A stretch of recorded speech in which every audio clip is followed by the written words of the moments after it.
everyone, Mitch coming in from the Commander's Core studio. Welcome to the show. So on today's episode, I've got a fun one for you, and you need to check out that card list link in the description below because I can't believe these cards are this cheap, less than $2. Let's jump into them. First up, Mutable Explorer. This is a fantastic card that has so many new homes for it. A 1/1 shapeshifter with changeling for 3 mana, and if that was it, well, it would be quite garbage, but it's not. When this creature enters, create a tapped Mutavault token, and of course, Mutavault is a land with tap for a color, so you can pay 1 and make it a 2/2. That's all types until end of turn. Here's the thing about this one. Well, again, it's an absolutely massive ETB. It is a creature that it can go in any kind of a tribal deck because it can be all those creatures and it can make a land that is that type. Yeah, it essentially is something that, again, just has a lot of different applications to it. Again, if you put in a Blink deck, congratulations. You've got just free ramp, essentially, on Blink. You're like, okay, cool, yeah, make another land, make another land, make another land. Oh, by the way, I can turn them into an army when I need to. And again, for any kind of tribal deck, obviously, out there, you're like, okay, cool, not only am I ramping with this, but also, again, I have let's say elves. Okay, this is an elf. Cool, all right, awesome. Oh, you also have a secondary elf that this makes on ETB as well. Yeah, it is so fantastic, again, at getting you ahead in ramp. It is so fantastic getting you extra body on the field. And it is so fantastic at, again, those tribal synergies as well. Such a solid card. $1.99. Pick it up. Next up, Radiant Lotus. Yeah, Lotuses usually are not anywhere near this cheap, but this one, well, $1.48 is a steal for it. An artifact for 6. Tap, sacrifice one of our artifacts, choose a color. Target player adds 3 mana of the chosen color for each artifact, sacrifice this way. This is a massive power boost for you, and typically a game-ending play when you get that much mana. You're like, okay, cool, yeah, I've got an artifact strategy out there, or I've got a treasure strategy, a clue strategy, whatever it is. If you've got a lot of artifact tokens or just artifacts straight up, you're like, okay, tap, sacrifice them. I could actually sacrifice this too if I need to, and add an insane amount of mana. I'm talking about 20 plus mana, and you're just like, yeah, okay, let me do all these things. You probably win the game from there. It's an absolutely massive card that, again, can help you out in so many different strategies. Again, treasures are ubiquitous these days. There's treasures here, there, and everywhere. Everything makes a treasure. Everything makes a clue, food, all the other things too now. So you actually have so many different ways to just throw away artifacts for mana. And of course, in artifact strategy, you've got plenty of ways to get artifacts back as well. You got plenty of ways to get more and more artifacts on the field. And again, in desperate situations, you can sacrifice this too. And then all of a sudden, you got a massive boost of mana. Take your opponents out, pick it up. Next up, one that is near and dear to my heart because it's in what might be my very favorite deck of all time, Joda, Prismatic Geoscope. Yeah, are you a 5-color player like me? Are you degenerate like me when it comes to 5 colors? Yeah, the best color combination. Make sure you're playing this one. Artifact for 5, enters battlefield tapped. It's got domain, taps for X mana, any combination of colors to your mana pool, or X the number of basic land types among lands you control. Yeah, here's the thing. If you're playing in a 5-color deck, and you are anywhere near decent at making your mana base and ramping, essentially, and making sure that you can go and get lands to get them into play, you're going to be at all 5 different basic land types in absolutely no time. And because of that, this taps for 5, which is absolutely crazy. Again, if you get this out, like, let's say on turn 5, this can double up your mana on the next turn, basically, which is absolutely so much fun. And I have done that with Joda before, and it is so much fun. With Joda, it's actually a free extra activation, too, which is absolutely amazing. Talking about old Joda, not new Joda. Regardless, it is such a good ramp card. Pick it up right now. Let's move on, though, to a classic in Commander with Chromatic Lantern. Still at it, $1.83. This one is one that way back in the day, it definitely fluctuated a much more than that. I mean, when it comes to like the high end of the price, essentially. Artifact for 3, land you control, add 1 mana of any color, and it can tap add 1 mana of any color. Go figure. So again, it is a mana rock that is not all that efficient. Again, it can tap for just 1 mana. It costs you 3. That being said, it can be the perfect filter for mana. Again, it lets all your lands tap for whatever you want them to be. It lets you be incredibly specific on what you're doing. When it comes to the colors, you don't have to worry about anything. Again, if you're sacrificing a little bit of efficiency for, again, fixing power of this, there's a lot of decks out there that are willing to do that. So if your deck is one of those, pick it up. Let's finish up our artifacts, though, with Adaptive Omnitool, an equipment for 2. Creature gets +1 for each artifact you control. Whenever equipped creature attacks the top 6 cards of your library, deal an artifact card from among them, put in your hand, put the rest of them in your library in a random order. It's got equip 3.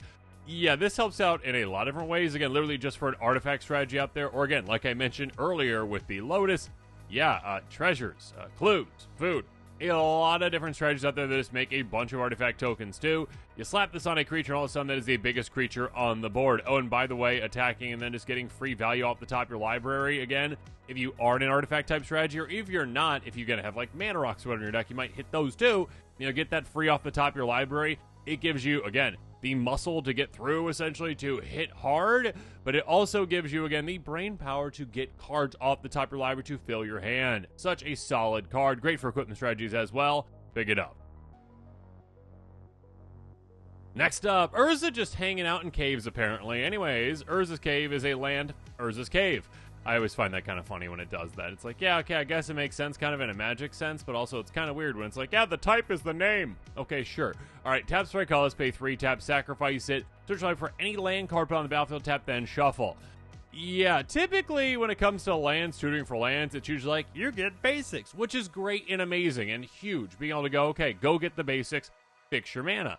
This is more so like, oh no, go get some of the most broken things in the world. Go get, Gaia's Cradle. Yeah, there are certain lands out there, or that combo too. I mean, there's ones essentially just going to get, and you're like, oh yeah, I literally have a tutor in my deck that does not really take up a spot in my deck at all, that can go get me the most destructive, amazing card in the world that I just win the game with again, and it's on a land, which is absolutely crazy. Again, for color strategies out there, or single mana strategies out there, monocolor strategies, I should say, out there. Again, this is a very easy card to just slot into a deck because it's not really taking up a spot in the deck. Again, it's a utility land. You've got more access to utility lands, so you're playing with less colors, typically, because you're not trying to fix your mana as much. And again, a colorless deck, not trying to fix your mana at all. You're playing with colorless, so there you go. Again, it's amazing land. Pick it up right now. Moving on to a fantastic enchantment, though, with Insidious Roots. Enchantment for 2-mana Ingolgar. Creature tokens you control can now tap to add 1 mana of any color. Insane. Whenever one of our creature cards leave your graveyard, you make a 0/1 green plant creature token, then put a counter on each plant you control. This is one where it lets you go wide, go tall, and also go big in mana all at the same time. Again, for an enchantment that just cost you 2 mana and somehow was an uncommon when it was printed. Wizards, what in the world? Yes, it is limited to creature tokens when it comes to that, hey, y'all get mana kind of thing. Sure, that's fine. Again, there's plenty of decks out there that make a ton of creature tokens, and again, this is one that actually obviously benefits you and can make creature tokens when things leave your graveyard. So yeah, there's a lot of strategies out there that can really use a card like this. It can be a huge, big impact card that can make a massive impact on the game that can just dominate once it gets going. Pick it up. And speaking of dominating, this one's more of out-of-nowhere domination versus, like, you see it coming. Tainted Strike, and a fantastic card. An instant for a single black mana. Target creature gets ++0 and gains Infect until end of turn.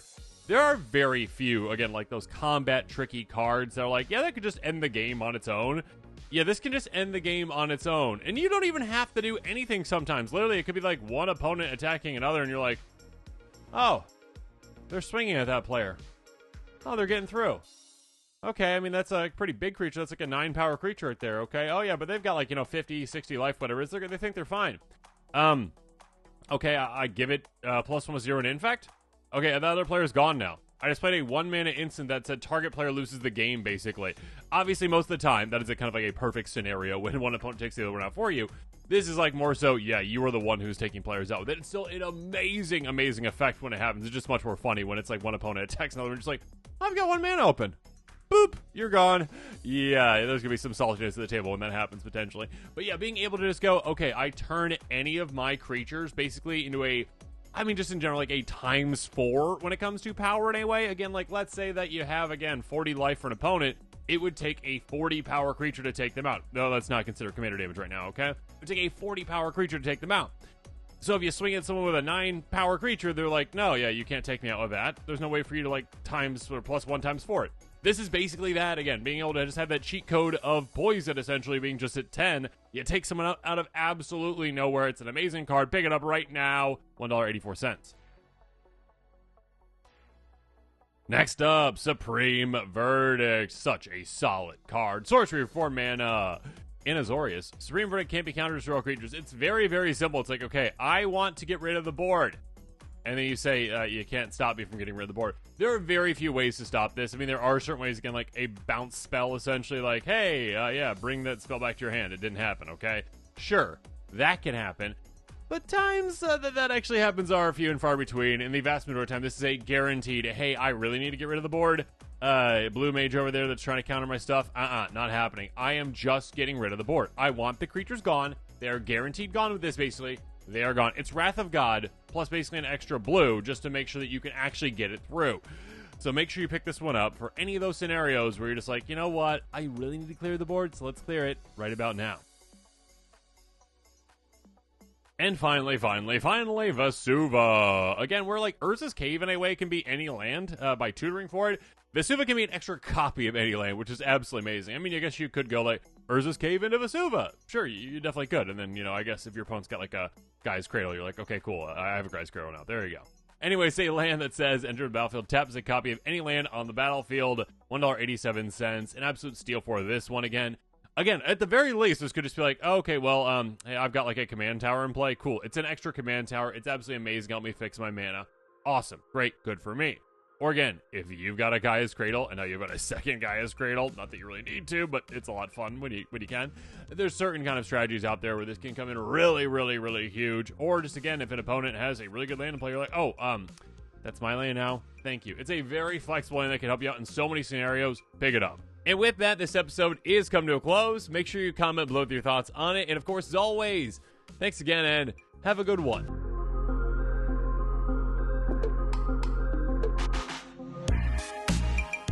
This show and episodes like this one are possible thanks to viewers like you. If you're looking for an easy way to help support this show, make sure that you like, share, and subscribe. Also, hit that bell notification icon so you don't miss any new episodes. You can also go check out our playmats and other merchandise at thecommandersquarters.com. Another easy way to support this show is with our TCG player affiliate links. So whether you're buying a deck or individual cards, you can use this general link right here or one in the description. And the final way that you can support this show is by supporting us directly by becoming a patron. There are many benefits to being a patron, and I truly couldn't do this without all of their support.